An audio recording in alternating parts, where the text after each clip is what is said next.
Hello everyone, আরও একটা নতুন ভিডিওতে তোমাদের সবাইকে অনেক স্বাগত। আজকে আমি যে রেসিপিটা নিয়ে চলে এসেছি সেটা হচ্ছে একদম ঘরোয়া পদ্ধতিতে চিকেন বিরিয়ানি। চিকেন বিরিয়ানি করার জন্য আমি এখানে সর্বপ্রথম নিয়ে নিয়েছি 700 গ্রাম চাল।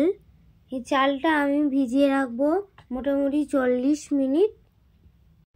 এরপর আমি কিছু মশলা ভেজে নেব, সেগুলো হচ্ছে দারচিনি, ধনে, জিরে, জায়ফল, এলাচ, লবঙ্গ, সাদা মরিচ। এগুলো নিয়ে এবার আমি কড়াইতে ভেজে নিচ্ছি শুকনো খোলায়। এইভাবে ভাজা মশলা করার সময় মনে রাখবে গ্যাসের ফ্লেমটা বেশি হাই করলে হবে না, তাতে পুড়ে যাওয়ার সম্ভাবনা থাকে। তো দেখতে পাচ্ছ চালগুলো ভেজানো হয়ে গেছে, এখানে ভেজে আমি ছেঁকে তুলে রেখে এরপর আমি বড় বড় সাইজের আলু কেটে নিয়েছি। তার মধ্যে দিয়ে দিচ্ছি স্বাদ মতো নুন আর ফুড কালার। এরপর আমি গরম জল বসিয়ে দিয়েছি, তার মধ্যে আমি আলুগুলো সেদ্ধ করতে বসিয়ে দিলাম। এরপর ভেজানো চালটা সিদ্ধ করতে হবে, তো তার জন্য আমি একটা হাঁড়িতে জল বসিয়ে তার মধ্যে দিয়ে দিচ্ছি এলাচ, লবঙ্গ, তেজপাতা, 1 চা চামচ সাদা তেল,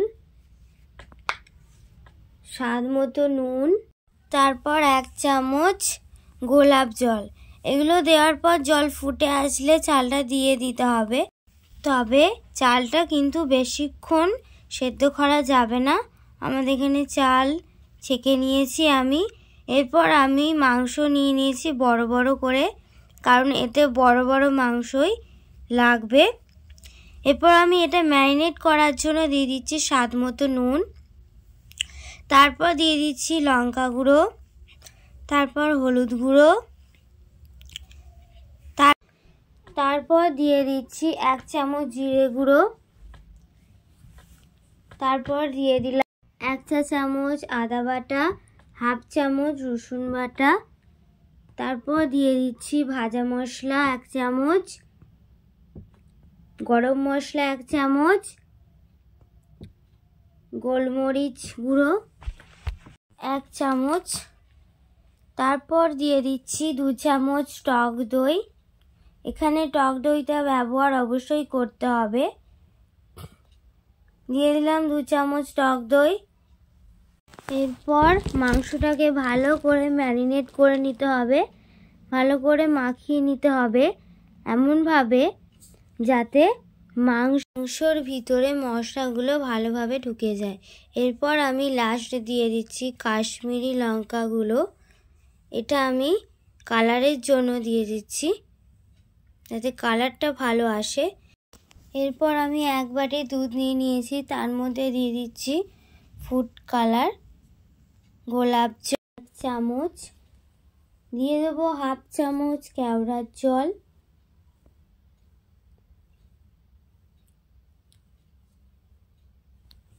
তারপর দিয়ে দিচ্ছি কেশর দেওয়ার পর আমি দিয়ে দিচ্ছি 2 ফোঁটা মিঠা আতর। এখানে অবশ্যই মিঠা আতর ব্যবহার করতে হবে। এরপর আমি সেদ্ধ আলুগুলো একে একে তেলের উপর ভেজে নিচ্ছি উল্টে পাল্টে। তো এইভাবে ভেজে নিতে হবে আলুগুলো তেলের উপর। আলুগুলো এখানে আমার ভাজা হয়ে গেছে। এবার আমি তুলে রাখছি একটা পাত্রে। এরপর তুলে রাখার পর আমি দিয়ে দিচ্ছি পেঁয়াজ কুচি। এটা আমি বেরেস্তা বানাবো, আর পেঁয়াজ কুচিটাও সরু সরু করে কাটতে হবে। তো এখানে আমার বেরেস্তা ভাজা হয়ে গেছে। এবার আমি এটাকে তুলে রাখছি একটা পাত্রে। তুলে রাখার পর আমি দিয়ে দিচ্ছি আরও একবার পেঁয়াজ কুচিটা ভালো করে ভাজা হয়ে যাওয়ার পর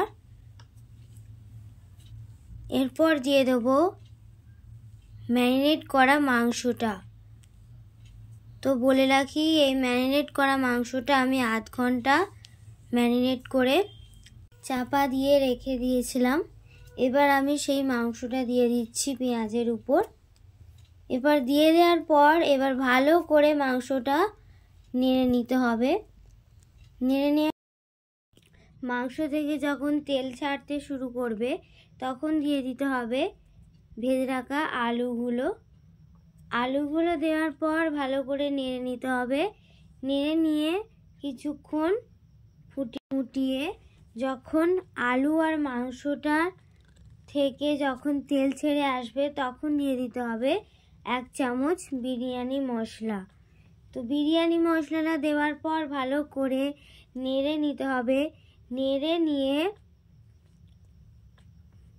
হালকা পরিমাণ জল দিয়ে তো ফুটিয়ে রাখার পর তো বন্ধুরা এখানে মাংসটা তেল ছেড়ে দিয়েছে। এবার আমি সেই তেলগুলো একটা বাটিতে তুলে রাখছি। বাটিতে তোলার পর এরপর আমি একটা হাঁড়ি নিয়ে নিয়েছি, তার মধ্যে দিয়ে দিচ্ছি ঘি। একটু বেশি করে ঘিটা দিতে হবে কারণ জড়িয়ে যাওয়ার সম্ভাবনা থাকে, এজন্য আমি একটু বেশি করে ঘি ব্যবহার করছি। তো ঘিটা দেওয়ার পর তারপর দিয়ে দিচ্ছি ভাতটা দেওয়ার পর ভালো করে চাড়িয়ে নিতে হবে। চাড়িয়ে নেওয়ার পর চাড়িয়ে দেওয়ার পর তারপর এরপর দিয়ে দিচ্ছি বেরেস্তা, যেটা আমি আগে থেকে ভেজে রেখেছিলাম। তারপর দিয়ে দিচ্ছি মাংসর আলুগুলো একে একে সাজিয়ে দিচ্ছি। তারপর দিয়ে দিচ্ছি মাংসগুলো, তারপর দিয়ে দিচ্ছি ভাত। এখানে আমি সব দিচ্ছি না, ভাত একে একে দিচ্ছি। তারপর দিয়ে দিচ্ছি তারপর গ্রেভিটা তুলে রেখেছিলাম সেটা দিচ্ছি। যে গ্রেভিটা তুলে রেখেছিলাম সেই গ্রেভিটা, কারণ তারপর দিয়ে দিচ্ছি হবে। তারপর দিয়ে দিলাম, তারপর দিয়ে দিচ্ছি এখানে আমি আরো একবার ভাত দিলাম। ভাতের ওপর দিয়ে দিলাম বেরেস্তা। তারপর দিলাম যে দুধের ওপর যে ফুড কালার তৈরি করে রেখেছিলাম সেটা। তারপর দিয়ে দিচ্ছি গ্রেভিটা। তারপর দিয়ে দিচ্ছি মিঠা আতর। এখানে অবশ্যই মিঠা আতর ব্যবহার করবে কারণ মিঠা আতর ছাড়া বিরিয়ানি অসম্পূর্ণ। তো তারপর আমি লাস্ট দিয়ে দিলাম ভাতের ওপর দিয়ে দিচ্ছি ঘি। তারপর আমি হাঁড়িটাকে ভালো করে চাপা দিয়ে একটা চাটু বসিয়ে দিয়েছি গরম করতে, তার উপর হাঁড়িটা দিয়ে দিচ্ছি। আর হাঁড়ির ওপর একটা নোড়া দিয়ে দিলাম, আপনারা আটাও ব্যবহার করতে পারেন। তো দেখুন বন্ধুরা, আমি বিরিয়ানিটাকে ভালো করে চাপা দিয়ে 15 মিনিট গ্যাসটাকে লো ফ্লেমে রেখে এখন গ্যাসটা বন্ধ করে দিয়েছি কারণ এখানে আমাদের বিরিয়ানিটা কমপ্লিট। এখানে আমাদের বিরিয়ানিটা পুরো হয়ে গেছে। তো দেখতে পাচ্ছ বন্ধুরা এখানে বিরিয়ানিটা কত সুন্দর হয়েছে এবং দেখে মনে হচ্ছে তো খুবই ভালো হবে। আর ওটা ভালো লাগলে চ্যানেলটিকে সাবস্ক্রাইব করতে কিন্তু ভুলো না সবাই।